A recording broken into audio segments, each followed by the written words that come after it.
Next. The whole idea here, please remember this. It's a combination of mindfulness and concentration. It is not jhana. The Buddha didn't ask you to do jhana only. The Buddha was trying to get us, for the mind, to get our mind to a relative quiet, so that it begin to be able to see the mind, reduce the chatter, live with less mental toxins, so that seeing of the mind is sharp and clear. Okay?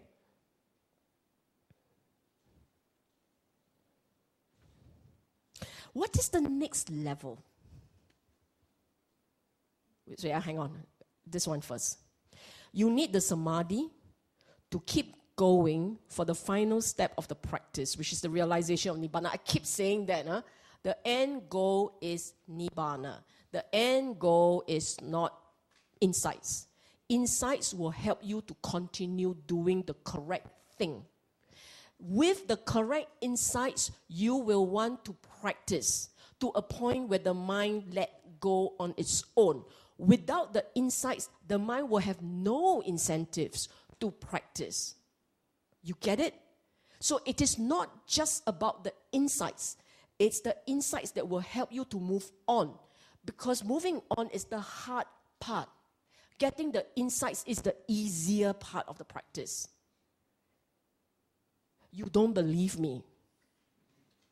I tell you it's true. Getting the insights, seeing the mind as the Buddha described it, he's already described it. What else you want? See for you. He has already described the mind. You only have to sit until your mind correlates.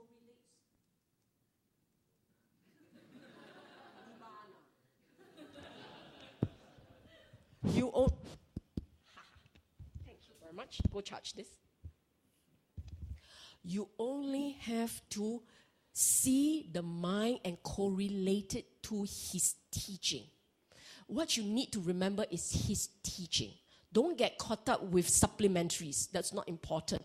His original teachings. And all his teachings are captured in the discourses. Go for the discourses. I can't handle Majjhima Nikaya, never mind. Anguttara also can. Because all the insights, all the teachings are actually captured in all the Nikayas. They all got repeat broadcasts.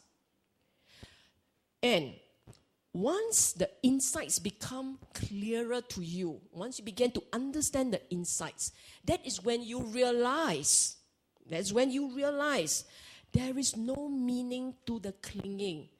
Okay, I will have to practice and teach the mind how to let go. You get it?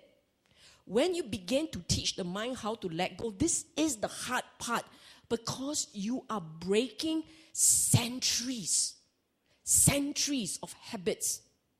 That is if you believe in rebirth. If you don't believe in rebirth, die finish lah. But if you believe in rebirth, then you must believe that it's centuries of bad habits. Kusala, akusala, or you name one. You probably killed in the previous life. You see what I'm saying? And because you are trying to break habits that have been built for centuries, how difficult is that? It's difficult. It's not easy. But doable. How you know? Because the Buddha said so. Like that blind faith. I got here already what blind faith talking about. You have managed to use his teaching to get you to a point where you see the mind as correlated by the Dhamma. What blind faith are you talking about? He didn't lie up to here. So do you buy at faith he's correct all the way? Surely you'll see, I will check it out. What have I to lose? And so you go on. And you begin to realize that really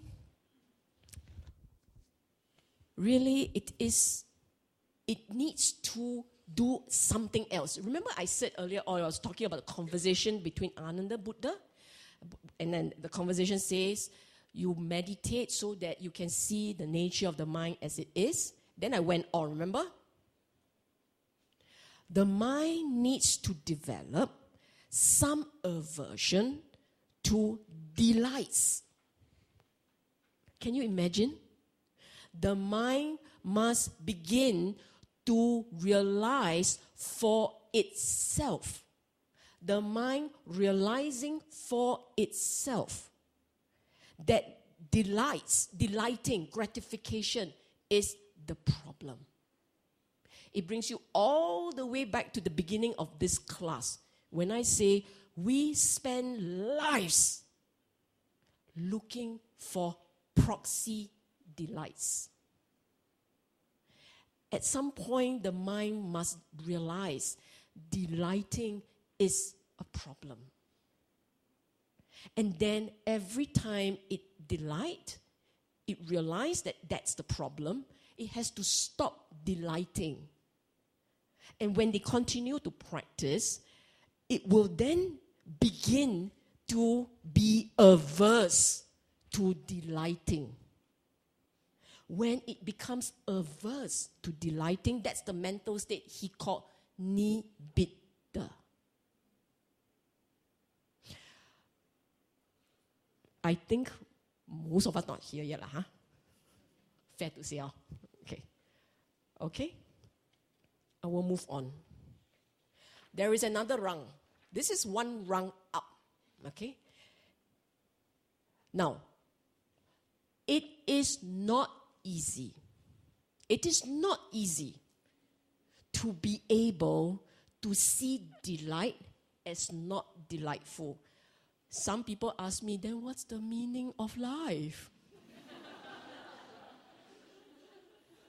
What is the meaning of life if there is no delight? Exactly. You don't even realize how wise the statement was. Delight is temporary. You suka, bo suka is temporary. So what's the meaning of life if it is all about delight? Get it? When you get it, call my handphone. Anyhow, what's your handphone? Anyhow, okay, it is not easy to give up delight. It's not easy to give up delight. I ask you to let go of craving, cannot tahan. Want to give up delight, to see delight differently. It's not our habit to let it go. So, you have to break habits. It is not our habit to let go of delighting. Therefore, you have to deprogram again. See, this is in the sixth hand. I don't know how many times I'm talking about deprogramming. You have to deprogram again. And therefore, Buddha came up with this. Anguttara Nikaya, he gave a whole list of things for the monks to reflect on. This is reflection and perception. You keep telling yourself, what is perception? You keep teaching yourself unattractiveness of the body. One of the things we hang on to for dear life is your body. You find it attractive. Not everybody agrees with you, but it's okay. We all think our body is attractive, and not everybody agrees with us, right? But Buddha says, tell yourself it's unattractive. You tell yourself it's unattractive. You keep seeing the parts. We see the skin. Oh, it's so smooth. Did you see below the skin? Once you go beneath the skin, it's a different terrain, right? And then, perception of death. You keep saying to yourself, one day my turn to lie in that coffin. You really lie in the coffin many times, you forgot only. Many times. Sometimes also don't have coffin. But if you keep telling yourself, one day my turn, hey, I'll take number, one day my turn, one day our turn, like that, you keep doing, don't do it with fun, do it seriously, Perceiving it. You look at food, how many of us think of the food before we eat the food? And most time it's the thinking that love is lovely. The loveliest part was the thought, not the actual biting. Biting, oh, very nice, that's it, finish. Oh, very so much, cannot finish. You see what I'm saying? The first bite is the juiciest. The first bite. Subsequent bite is a chore. But what do you remember? You don't remember the chore. You remember the delight of the first bite. Like that, lor. So instead, you have to flip around and think of the repulsiveness of food. And that is why in that sutta, the Anguttara Nikaya Sutta of the 4 nutriments, he asks you to think of food as if you're eating your only son's flesh. Yeah, see? That is why the sutta got all these kind of gory parts. You are, as he says, a pair of parents, father, mother, crossing the desert. In the middle of the desert, they ran out of food, but they had their son. So they decided to eat the boy. And the reason why they use son is because in ancient India, they love sons. Daughter, let me eat already, tomorrow can have another one. So anyhow, if you love your son or you don't have to I must pick boy, but I don't have girl also can. Okay? Think of yourself eating your only child. You wouldn't enjoy the food anymore. Hand. It's awful, right? Not that difficult, repulsiveness of food. Then he goes on, non-delight in the entire world. Every time your mind thinks of something, it's looking for something to delight in. He now tells you, think that there is no delight in the entire world. Perception of anicca, perception of dukkha in anicca, perception of anatta in dukkha, and so on. He taught the monks. Then you're all getting very, tough, man. This one really tough. Of course, this for the Arahant. I kept telling you, Arahant. Straight away, heng. Lucky. Yes, it is indeed very lucky. We're not quite there yet. Because when you are there, you will feel the agitation about getting out. And you will feel the agitation of leaving because you have already crossed. By this time, you have gone through Sotapanna and probably the others. And you're trying to stop the habit of craving. So he gave them the methods to teach them how to de-crave. De-crave. Stop that craving. Stop wanting. Stop clinging. It is all about, the point here is, everything is mind-made. The mind must think, then the mind will enjoy. So now I allowed you, he taught them, mind made the opposite. In other words, in order to enjoy, you must think. You mind made the opposite. Previously, we look at food and Michelin stars. Michelin star. Now, star also can like that. Cannot. Awful, my son's flesh. Like that, okay? Like that. Michelin star cooking your son's flesh also, you below. Get it? So you can see how you're trying to detox yourself by intoxicating yourself in a different way. Doing what? Seeing what? Rising, falling. Come and go, up and down. See until you in Teochew word, 久渴. What's that in Cantonese? Yim la. See until you're tired. See until you're sian. See until you are fed up. You don't feel like seeing anymore. See until you are immune to the effects of nibbida. Because when you first try to detox your mind, not that you are doing it, I'm assuming you're not going to do this tonight. No, when you start to do this, you really will find meaninglessness in life. Which is why, if you read my book, refer to chapter, I think 14, you will see that monks, when they learn the 32 parts, the 32 parts, what's that? Lovesomeness of the 32 parts, they started killing themselves. Because nibbida got out of hand. Nibbida got too strong. This enchantment got too strong. There are enough of this world. Like that lah. Maybe less drama, but along the same line. Okay? And When, you see, this is a very important part. This happens not just at this point, it happens also at the beginning.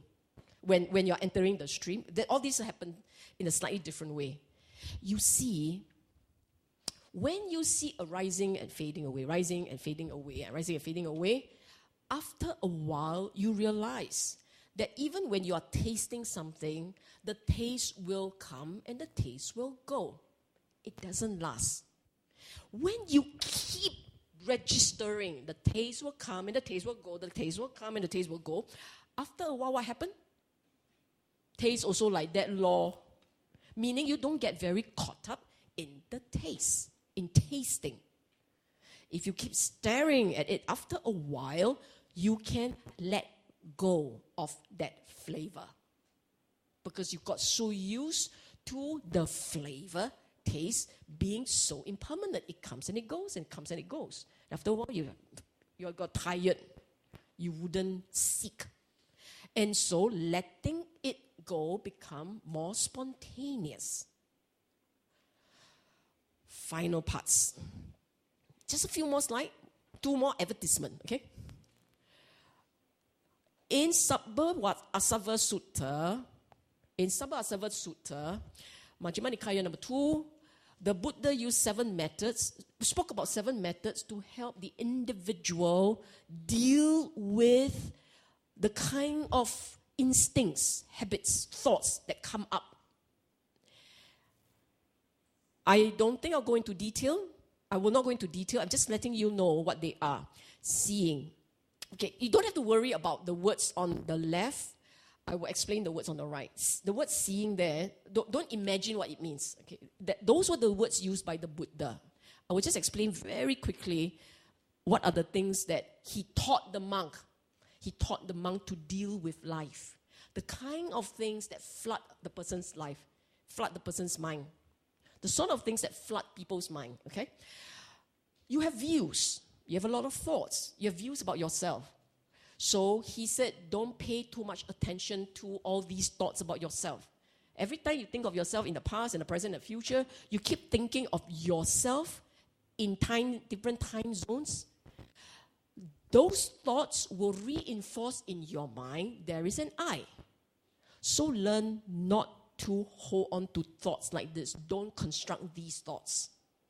Then he taught the monks to pay attention only to the arising at the sense door. Meaning you can talk next to them, all they are hearing is hearing. They hear sound, they are not paying attention to your words. They see, but they are not registering the details in front of them. He was teaching the monks to get to the point of mindfulness and sharpness of seeing that they don't pay attention to arisings externally. These are monks going for Arahant training, okay? And then when they are making use of basic necessities like eating, dressing, having a roof to stay, these are basic necessities. He taught them to reflect that when you are using, don't get attached to these things. They are only for existence. Don't hold on to them.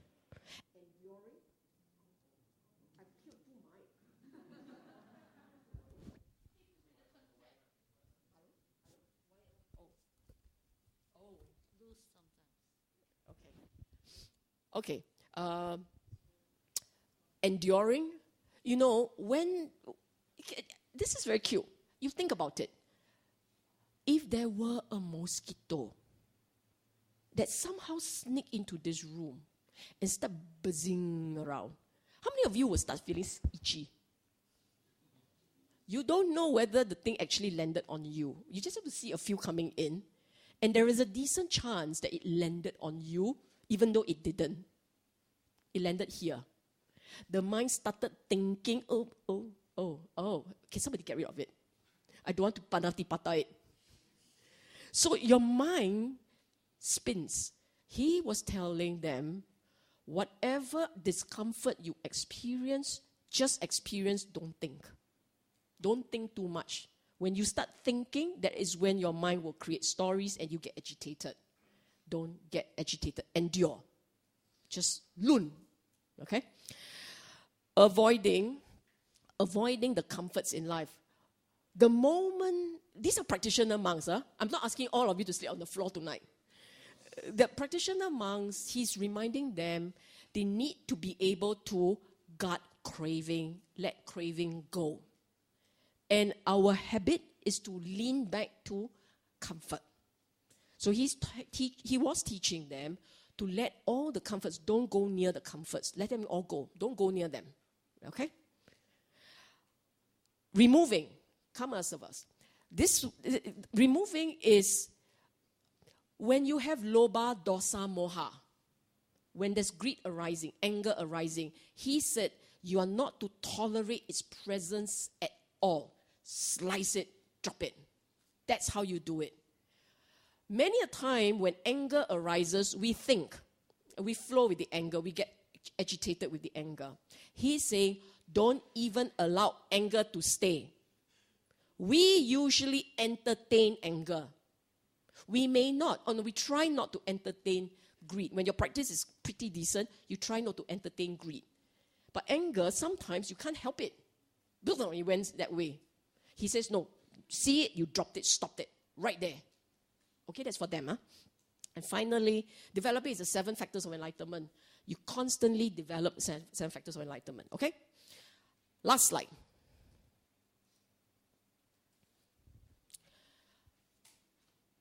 The point here is important. Conditions in place. It is not will. Realization and all is not a will result. It is setting the correct conditions in the mind. They're all about conditions. Setting the correct 5 mental conditions in the mind. Collected sufficient Dhamma knowledge. Sufficient understanding. With the sufficient condition, you will begin to understand the Dhamma. You didn't put in place the 5 mental conditions, but you got plenty of Dhamma knowledge. You ain't going to see the Dhamma. Your mind can't go quiet. It's not able to see the mind for itself. When it cannot see the mind, when the mind doesn't understand its real habits, the 3 key characteristics, the certain habits, the insights, it will never let go. You can cry until you die. It will never let go. It will cling. It will chase after delight. It doesn't even know delight is wrong. It will just chase. And then you will, and so all these parts are linked. That's the reason why you are not in Nibbana. Not because you're stupid, not because you're not good enough, but because you didn't understand that it's all about conditions. You need to understand all the conditions. You need to set them in place. Then you leave nature to take its course. You understand? No, you don't. If I ask you to go toilet and purge now, can't be done. Why? Condition not right. Now you get it? How come the body you understand, the mind you don't? Right? I ask you go eat. I go eat now. Oh, no, I'm full. Condition's not right. Can't be done. Can I eat lah? Come out lah. Want go in, but come out. Get it? It's all about conditions. It is not about you good or not. You very champion eater, right? You very champion eater. Go eat some more. Cannot. Done already. Conditions fail. It's like that. You do not set in place the correct mental conditions, you're never ever going to see the Dhamma. So everything that he said on the Eightfold Path plus 2, now we all got GST, okay? 8 plus 2%. Everything that he said has to be done. Has to be done, and has to be done the way he said it. Perfect to the dot, the way he said it. And once you understand the mechanism, you can fix it yourself. That's how it works. You do everything right. Where is the part? Where is the part where the human will comes in? You know, all the parts where it says you must keep the mental space clean, you must not entertain greed. If anger comes out, you must not entertain. All those parts is when you have a role to play. That's your role. The role with wisdom in this life is to make the correct choices when faced with the mental conditions. Get it? So are you wise or are you not depends on when you are faced with the akusala conditions. Are you going to react, or you lun, or you let go? Those are your choices. Then you say, but I can't do it like that. Yes lah. That's why he said gradual lor. He got tell you now meh? He says it's gradual. Okay? And now, advertisement. And all the Dhamma talks and everything is here. Last lesson, Big Hawk. Any question? Any question?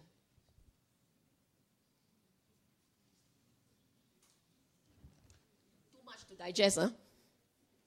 This is the full Dhamma roadmap. Okay? Okay. No questions? Then a few announcements then before Sylvia. Yeah, okay. No more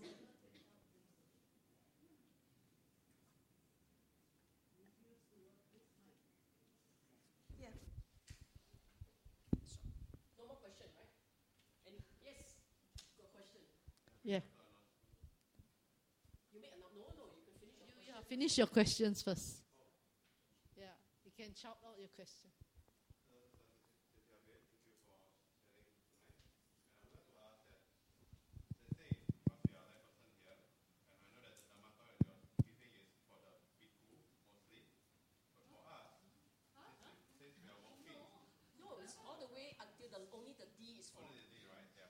Actually, I wouldn't say they are for bhikkhu. They are for big practitioners. Okay. They are from practitioners from day one. But at what level you start to push yourself deeper and harder, kill the akusala. How hard you push yourself is the question. That's the choice that you make. But you need to do you have to set the necessary conditions in place. Otherwise, nothing's going to work. Yeah. Okay. So my question is, for us as a layperson, we have a career, we work very hard, and we put the Dhamma into our work as well. Then when our boss recognizes our work, for example, when I work hard, I make a good result, and my boss very happy with it, and my boss gives the reward to me, even though I do not chase for the rewards. So when I get the rewards, yes, I feel happy. I feel grateful that my work is recognized. Is it okay to still feel grateful after learning about Sure. this? Of course. Be grateful. It's a good thing. Let me just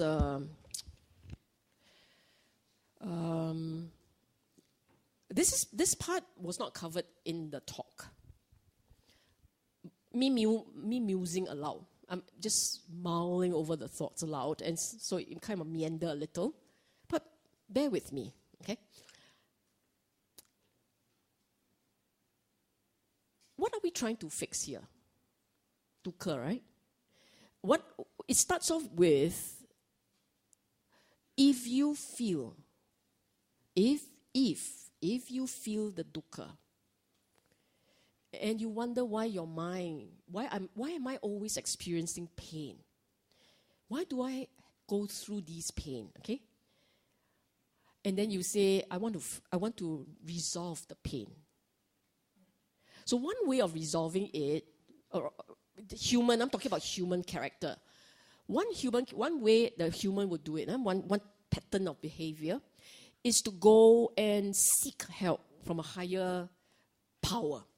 Whatever your belief, you seek an external help to fix the pain that you're experiencing. That's one way. The second way we fix pain is we don't think about it. No, it's not fixing. When you're dealing with pain, right? You don't think about it, just bury your head into the sand, and I don't care if people are saying me, I don't care if I'm not recognized for my work, I don't care if I'm being loved, I don't care, and then you go mad eventually, but you don't care, you don't think about it, right? One way is to seek external help. So it doesn't matter what your faith is, you go to your faith, and you say, please, I've been a devout whatever. You fill in the blank there. I have a devout whatever. I have come here so many times to pay my respect and pray to you and blah, blah, blah, blah. And, hey, hello, can do something back. Fix the fella, fix my problem, right?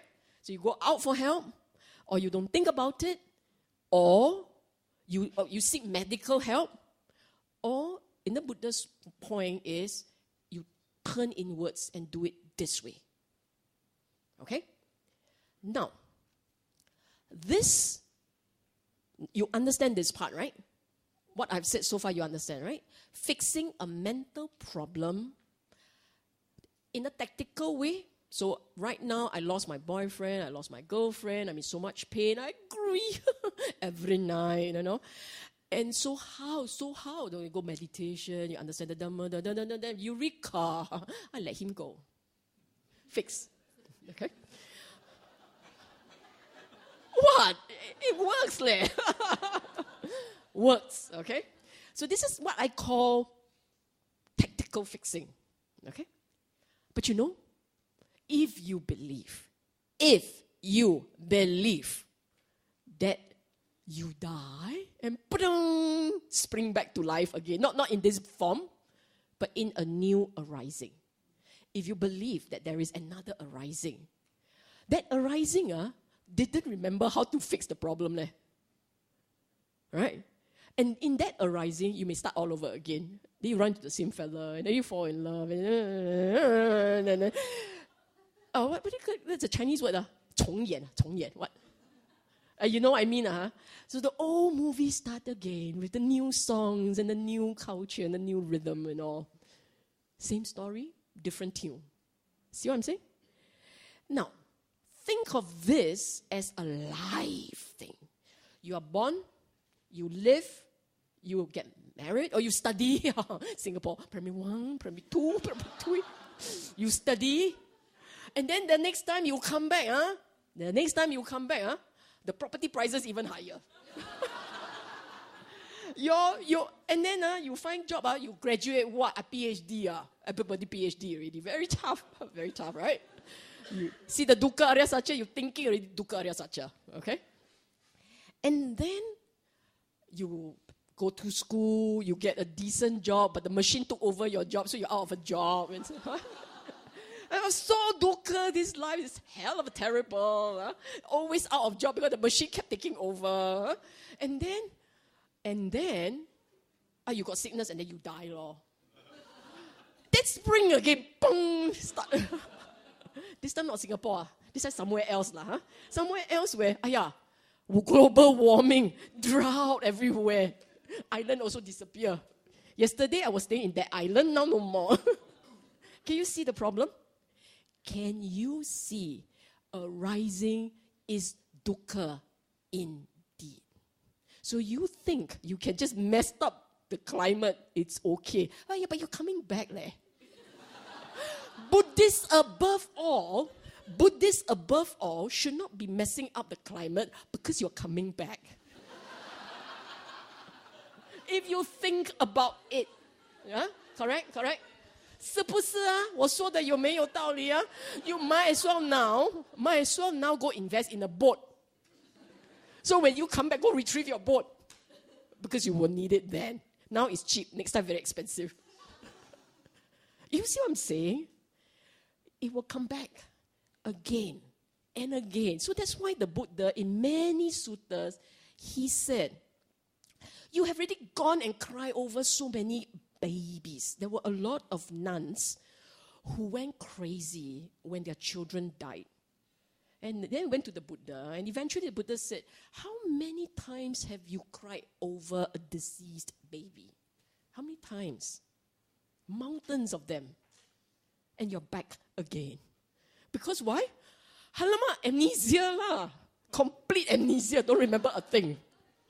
Oh, come back, all these bad things happen. You die. Let's start again. It's like Groundhog Day on a big scale.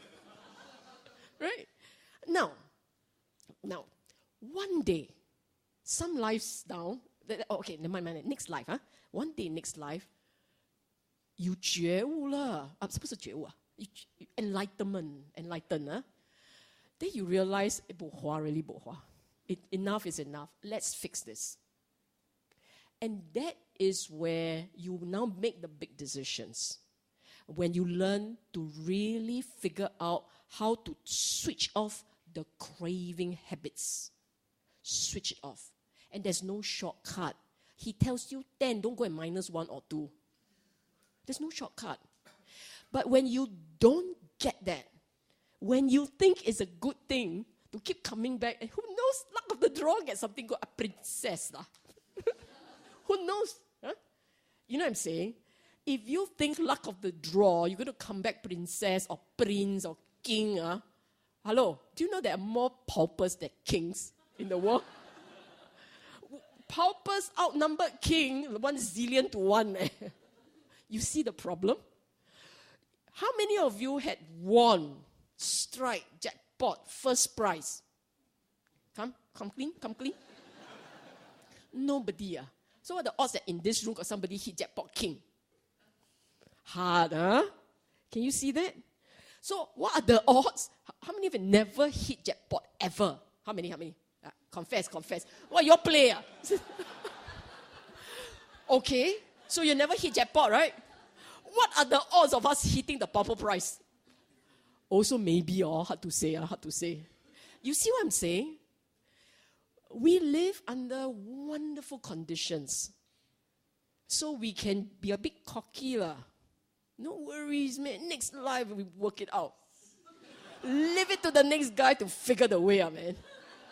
Now we just enjoy the credit, He got to figure out what to do with the debit. You see what I'm saying? The problem is we had it good, we get cocky. If we have it really bad, we might not be so cocky. And now there is a method to switch off. It's not easy. But good things got come easy, or your mother teach you like that, man? All good things come easily. Was that what you were told? No. You probably were taught good things don't come easy. Got to work for it. Like that, Lord. Now we work good. Why? Because still can use aircon. Somewhat comfortable in meditation. Can you imagine you stay in a place, no electricity? No electricity. Exactly. Africa, yeah. You meditate, also must worry about the snake coming to you. There's a lot of conditions. Okay? I also don't know where I started. I can't ramble off here. Okay. So you get the idea, huh? Now remember, tactical dukkha, meaning the dukkha of this life, the peace here and there, and the big dukkha, which is the arising again and again.